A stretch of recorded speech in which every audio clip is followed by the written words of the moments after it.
Hey guys, welcome back to Magic TV. My name's Craig. It is 9 o'clock on a Monday, which means it's time for a 5x5. Now, this is where I take 5 subjects related to magic.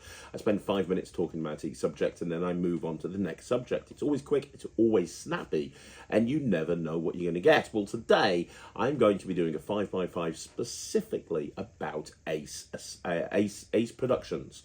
It's the first of maybe 2 or 3 that I'm going to be doing over the course of the next few months. But yeah, it's a 5x5 on Ace Productions. I'm going to talk you through my 5 favourite Ace Productions using a regular deck of cards. No gimmicks, no extras. These are 5 Ace Productions that I do in the real world all of the time. I love Ace tricks. I know some magicians don't like Ace tricks. I remember when I first got into magic, or not when I first got into magic, but when I first set up as a professional magician. I very closely became aligned with a guy called Russell Leeds, who was my business partner. And me and Russ don't work together anymore, but Russ hated ace assemblies with a passion. He hated anything to do with aces. If it involved 4 aces, he was out. He didn't want to produce them, vanish them, assemble them, flip them, twist them, change them. He didn't want to do anything like that. For me, I think it's great. And the reason I think it's great is because people, lay people specifically, they know that there's 4 aces in the deck of cards. They know that they're meant to be the 4 most, powerful cards, 4 most desirable cards that you can get. And they know how impossible it is to just find them without actually going through the cards. And so when you can do an ace assembly that allows you to, not an ace assembly, sorry, when you do an ace production that allows you to seemingly produce the aces with no moves, it always goes down well. So with that being said, it's time for this week's 5x5. Let's have a look at the first Ace production. So we're going to give the cards a cut. And we're going to give them a bit of a shuffle. Just to make sure they're mixed up. Okay? Yeah. Now, I'm going to have you pick a card. And obviously, you're behind the camera, so we'll do it like this. Just say stop. Stop. Right there, you sure? Yeah. Now, if you want to, you can change your mind. And I can do the whole process again, or you can just, I promise you it's not a force. Okay I'm happy with that. Yeah. You happy with that one? Yeah. Okay. We're going to pop the card down, there you go, about halfway down. Somewhere about halfway. Losing it in the pack. Now, the problem is, I know roughly where that card is. I know it's around about that position. So what I'll do is I'll give the cards a cut, just like this. Make sure the card's lost. Do you want me to shuffle them as well, or are you okay like that? No, it's okay. Cool.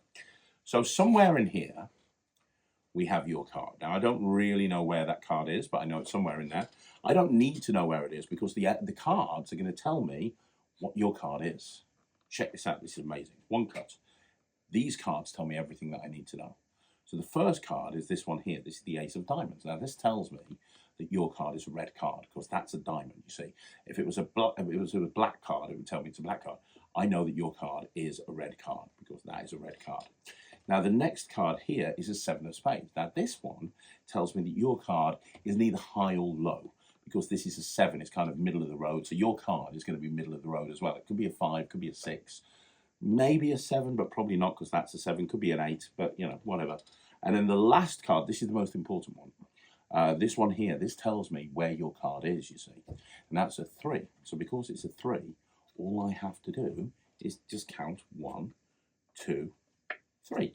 And this, my friend, will be your card. So what was your card? It's the 7 of spades. Really? Yeah. It wasn't the 7 of clubs? No. 7 of spades? 7 of spades. 100%? Yeah.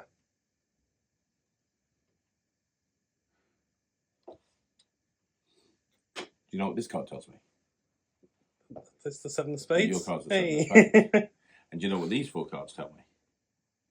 They tell me it's time for a trick with 4 aces. That is the trick. So what you just saw there was, I'll be honest with you, I have been doing that ace production for probably the best part of about 25 years, and I'm not 100% sure where I got it from. I've kind of changed it over the course of the years. to fit me, but I really can't remember where I got it from. It's obviously based on the Dunbury Delusion for the Royal Road to Card Magic, but it's not the same handling of the Royal Road to Card Magic version. I'm pretty sure I didn't create it. I imagine it's somewhere like Michael Amarzi's Master Card Magic series. I'm not too sure, but I have been doing that Ace production for a long time. One of the reasons I love it so much is because you can set it up on the fly. So if you've just been using a deck of cards for something else, it's very easy to just cull the 4 aces into position as you're spreading through the deck, and then you can go into this anytime. The other thing I love about this is it's not actually technically an ace production. The production of the 4 aces becomes a kicker as part of the routine. So it's not like an ace production. It's and it is an ace production, but they think they're seeing a different type of trick. They think they're seeing a standard, you pick a card, I'm going to try and find it thing. You've got the magician in trouble scenario going on in there, which is amazing. You know, oh my God, the magician's screwed up. He's not going to get the trick right.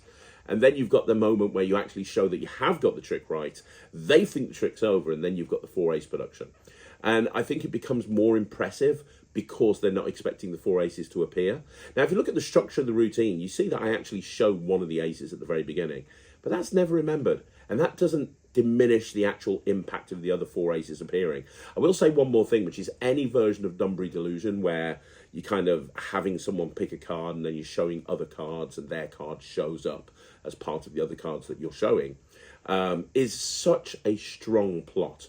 You know, we talk all the time about Magician in Trouble, and one video I've been wanting to make on this channel for a while are like the best Magician in Trouble scenario tricks of all time. But this is a perfect example of the Magician in Trouble scenario done right. You know, I was performing it to Michael, obviously, for that live performance. He'd never seen that trick before. And I could tell by looking at his face, he was genuinely convinced I'd screwed up the trick, because he was kind of giving me the look that he gives me when I've flashed or something, and he's like, we're going to have to shoot this again. And, you know, Michael's seen more magic than most people, so when he buys into the ruse behind the trick, you know, everybody else will as well. But it's a great way to produce 4 aces. It's a great offbeat production, you know, it's kind of like the big finale that no one ever sees coming. But there you go, that is the first 4 ace production. Kind of a bit of a strange one. We're going to go into more of a kind of a workhorse of a 4 ace production now. This is, there was this one by Paul Gordon. Let's have a look. Normally I will do this after I've had the 4 aces appear in some marvellous way. So let's just pretend for a minute the 4 aces have appeared by magic. Michael, I'm going to show you why people don't play cards with me. Okay. Because one of the things that you should be able to do, if you can cheat at cards, is to be able to shuffle track. Now, shuffle tracking involves keeping track of one or more cards, and to make it easy to follow, we'll use the 4 aces, okay? Okay. So shuffle tracking is all about shuffling the cards, or having the spectator shuffle the cards, and yet being able to track where the cards are. Now, it's really, really important that when you do this, you have to be able to shuffle track no matter what shuffle somebody's using. So you saw me do this one here is called a Hindu shuffle. This one here is called a waterfall shuffle. I know you've seen both of these, yeah. Right, Michael? But you never know what people are going to do when you give them a deck of cards, because you don't shuffle, they shuffle. So a lot of people, when you get them to shuffle, they're going to do this. Have you ever seen one of these before? Yeah. This is called an overhand shuffle. You see a lot of people shuffling like this. Now, some people, they don't know how to shuffle. Like, you're not a great shuffler, are you? Terrible. So they'll cut the cards, and you should be able to follow it even if you're cutting the cards. If somebody's kind of fancy with this whole thing, they'll give the deck one of these. This is called a Pharaoh shuffle. But even if you give the cards, oh, hang on, there you go. There you go. Even, no, hang on. Dear me. Should have got a brand new deck of cards, haven't I? Instead of taking one out the drawer from about 15 years ago. There you go. Okay. So this is called a Pharaoh shuffle. Doesn't matter what shuffle you do, you need to be able to keep track of what's going on, right? And I know that the first card is exactly 23 cards down in the deck. So to get to that first card, notice there's no breaks being held or anything like that. I just have to cut about 23 cards, and I'll cut straight to the first ace. Now, if you actually think about this, one card more, one card less, I would have missed. Now, the next one is a little bit harder. The next one's further down. It's 39 cards down in the deck. So the deeper it is, the harder it is to cut. So what I would do if it was 39 cards down in the deck is I would do this, and I would cut 20 cards from the top to the bottom. Now that puts it into the 17th position, which would make it a lot easier to cut to. There you go. And again, one card more, one card less, I would have missed. Now, every single time I do this, it becomes harder because now there's only 2 aces left in the deck. The next one, I believe, is 17 cards down. That would be right there. You see, you have to be able to cut the exact amount of cards. That's 17. Look, 1, 2, 3, 4, 5, 6, 7, 8, 9, 10, 11, 12, 13, 14, 15, 16. That would be that ace there, the ace of hearts. That leaves us with the last one. Have you ever done this yourself, Michael? No. Would you like to learn how to do it? It's not hard. It's really just using your intuition. You can do this. I believe in you. I believe in you, Michael. I tell you what, I'll cut packets of cards onto a table like this, and as I do, anytime you want to, just say stop. Stop. Right there? Yeah. This one right here? Yeah. You're a natural. And that is estimation aces. Okay, so the trick that you just saw there is called easy estimated aces or estimated aces. Various different people I've seen call it various different things over the years, but this is by Paul Gordon. And this is probably my favourite Paul Gordon trick of all time. And he's done quite a lot of really great tricks. You know, there's a lot of Paul Gordon routines that I do in my repertoire. Corner of Piccadilly is one that I do all of the time. But this one, this particular trick is probably 1,000 timer for me. I'll tell you when I do this trick. I do it when somebody says, oh, I wouldn't like to play cards with you, or, hey, you know, I bet you're fun at casinos, or, hey, should we hit the casinos later on together, or something like that. Whenever anybody brings up playing cards, this is the trick that I do. And I do it slightly differently as to a normal 4-ace production, because with a normal 4-ace production, you're shuffling the cards, and then you produce the 4 aces in whatever manner you're going to produce the 4 aces. With this particular routine, I take the 4 aces out first. So I will take them out, I'll put them on the table, and then I go into the routine. And I love the whole presentation of shuffle tracking. You know, hey, there's 2 things you have to learn if you're going to be able to cheat at cards. The first is shuffle tracking, and the second is deck cutting. You know, I love the fact that each production becomes more impressive. You genuinely are dead cutting the deck. I love that the final production is happening with the spectator apparently doing it, which really kind of heightens the finale, because I love when routines build. And when you think about the construction of a 4-ace production, each ace is a different phase. So you have to make sure each ace that you produce becomes more and more impressive, right? Which is why I love the final one being the spectator apparently cutting to the cards, because that really is kind of the ultimate way of doing it. Now, the other thing is, if you guys are scared of the Faro shuffle, this is a great way to learn the Faro shuffle, because you're not actually doing a full Faro, you're just Faroing a small packet of cards. And the cards I was using were, I had no cards around anywhere other than gimmick decks. And I was like, oh my God, what am I going to do? I've got to film this video. So I went into a drawer over there and I found these cards, these ghost cohorts. I haven't been in that drawer since lockdown, since before lockdown. Like, when we locked down this place and I went home and didn't come back for a couple of years, I haven't been in that desk drawer since. So I've probably got COVID from touching those cards. But you know, that's why I was kind of struggling with the Faro. I'm actually normally pretty good at the Faro. But the nice thing about it is with the presentation, even if you're struggling to do that Faro shuffle, and even if it's something that's like, you know, it makes absolutely no difference, because you're apparently meant to be showing the various different shuffles that people might use when they're shuffling a deck of cards. And yeah, I love the fact that there's no breaks, there's no crimps, there's no nothing, and yet even though the cards are apparently shuffled into the pack, you can immediately dead cut each individual card. So it's called Easy Estimation Aces. It's by Paul Gordon. It is a fabulous routine. It's one that I perform a lot. I wouldn't normally jump into it, but that moment where somebody says, hey, wouldn't like to play cards with you, that's when that comes out. Anyway, we're going to go on to another 4-ace production now, and this one is actually one of mine. This is called Awesome Blossom, and let's have a look at it. So, shuffle pack of cards, and the idea is very, very simple, Michael. I'm going to have you pick a card. Now, when you pick a card, whatever card you pick, I have to find the other 3 cards of that value. Okay. So if you pick a 6, I have to find the other 3 sixes. Yeah. If you pick a 2, I have to find the other 3 2s. But I have to do it in a particular amount of time, and that's based on the value you'll pick.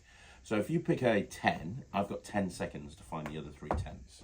Yeah. If you pick a 5, I've got 5 seconds to find the other 3 5s.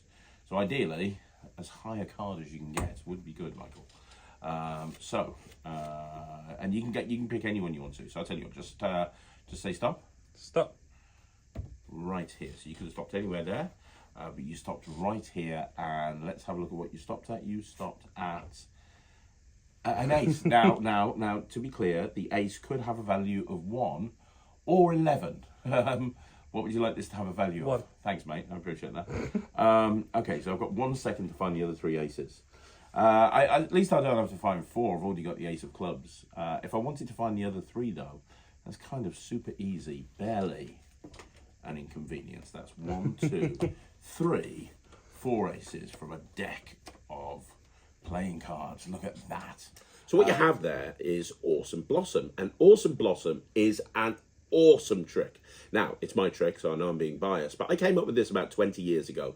And I came up with it out of necessity because at the time, you had people like Dan and Dave Buck doing all of the fancy 4-ace productions and, things were flipping around all over the place. And I've never been much of a flourisher. It's not something that I do. I prefer kind of not to flourish. I think the most flourishy thing I do with a deck of cards is a butterfly cut or a one-handed shuffle.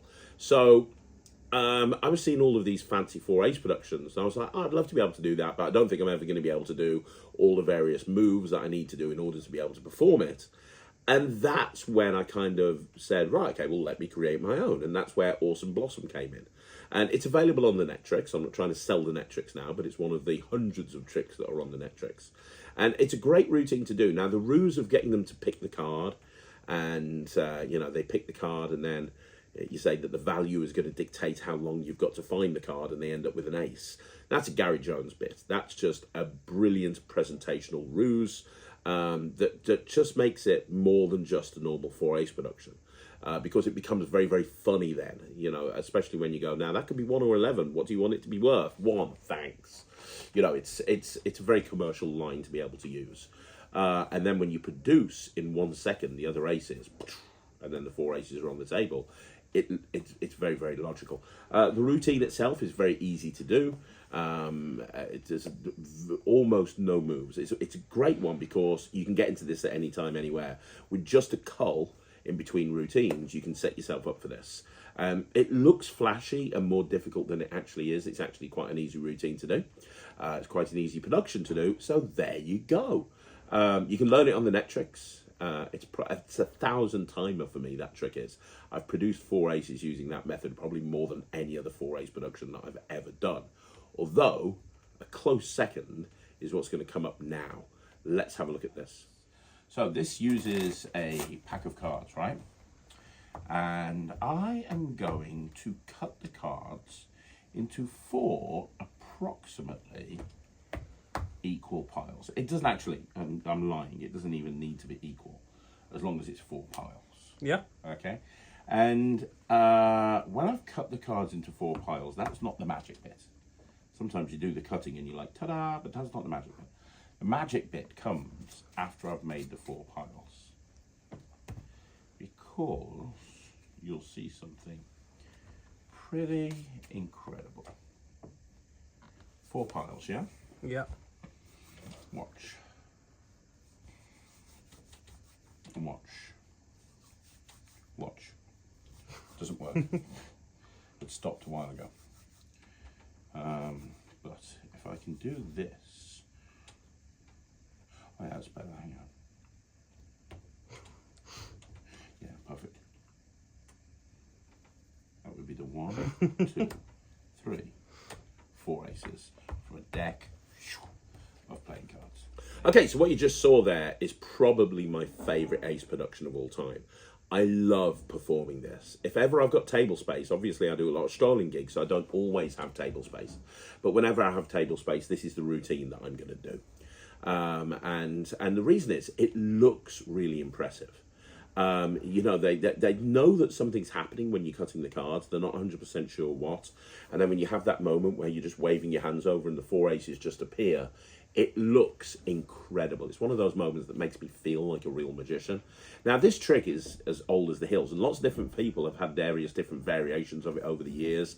I think I first learnt it from Randy Wakeman. I want to say the Randy Wakeman book, but I could be wrong, and I'm sure there's going to be various historians that are going to comment down below and tell me where it first came from. For many, many years, I actually used Joshua Jay's version, which he published in the Magic Atlas, which started with the production of the four aces, but then the four aces shrunk down to 4 mini cards. But what I love about the version that you just saw is it's just a regular shuffle deck of cards in use. So I can get into this in between routines very, very easily. It's also one of those tricks that you don't see many people doing. You know, there's a lot of tricks that you do. The reason I stopped doing double cross is because everybody does double cross. There's certain tricks, at least over here in the UK, that people do all of the time. And I try to get away from that. I've never really seen anybody else do this trick, ever. And I don't know why that is, because it's beautiful. I also love the moment that if you're a magician and you could really do magic, you know, yeah, you could cut to the cards. I mean, but that's not really a magic trick. That's just a pure skill thing, right? But if I can wave my hands over and I just have the four aces just appear on top of the cards, well, that becomes more impressive then, right? So it's one of those things that you do it to lay people. It's great. Now, I can very, very, very, very easily routine a lot of these different four ace productions together. So you could start off, for example, with an Awesome Blossom. And then after you've done the Awesome Blossom, you can then put them into the deck, talk about shuffle tracking, and do the easy estimation aces, for example. Then you can finish off and say, but you know what, if I was going to do this, I'd probably use real magic. Let me show you what real magic would look like. You shuffle them into the pack again, and now you're in the situation where you're going to use real magic to make the cards appear face up on top of the deck. And if I was ever going to finish a series of four ace productions with one particular trick, it would be this one, because this is a great way to close any four ace production set, because it is probably the most impressive way that you can actually do it. Now, with that being said, I'm going to talk about my opener now, or my opener when I do parlor shows. So I love parlor shows, and one of the reasons I love parlor shows is because I get a chance to do intimate magic to an audience that are just sitting there watching me. They're transfixed, they give a shit. It's not like a strolling gig where I've got 3 minutes to perform to them, then I'm going to go to somebody else. And if I'm going to do a card set within a parlor show, which I do an awful lot, the next routine you're going to see is what I use to open my card set at parlor shows. Let's have a look at this. Michael, I want you to see, you can see this deck of cards here. You can come in close if you want to. You can see that I have 52 cards here, yes? Yeah. Hopefully you can see. I want you to watch. I'm going to try and make the four aces appear. Do you want me to make them appear the easy way or the hard way? The hard way, obviously. Okay, watch the hard way, one-handed. Watch, one-handed. Nothing here, nothing here, nothing here. Look, I'm Jeff McBride. Watch.